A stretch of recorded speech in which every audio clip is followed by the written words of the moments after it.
কিছু আপন মানুষের থেকে দূরে থাকা অনেক ভালো।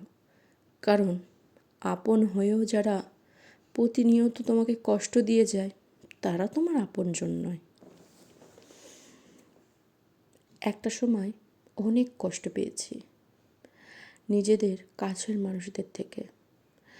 মাঝে মাঝে মনে হয়েছে যে এই মানুষগুলো আমার আপন, এদের কথা আমি ভাবি, এদেরকে এত ভালোবাসি, এদেরকে এতটা প্রায়োরিটি দিই।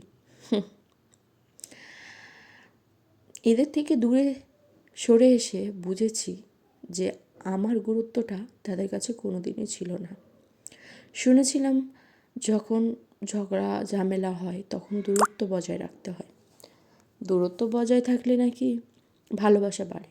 কিন্তু এই মানুষগুলোর থেকে যখন দূরত্বটাকে বাড়ালাম, তখন এরা আমার কোনো খোঁজখবর নিল না, কারণ এরা দূরত্বটাই চেয়েছিল।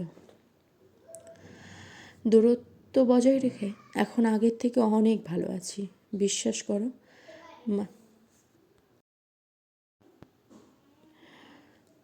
আমার মনে হয় নিজের বলতে কিছু হয় না। একটা প্রবাদ আছে, নিজের থেকে পর ভালো, পরের থেকে বন ভালো।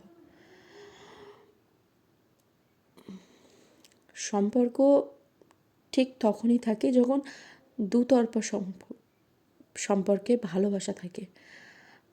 যখন তুমি একদিক থেকে ভালোবাসা দেবে, অপর দিক থেকে তুমি ভালোবাসা পাবে না, তখন সেই সম্পর্কটা কী করে ঠিক থাকে?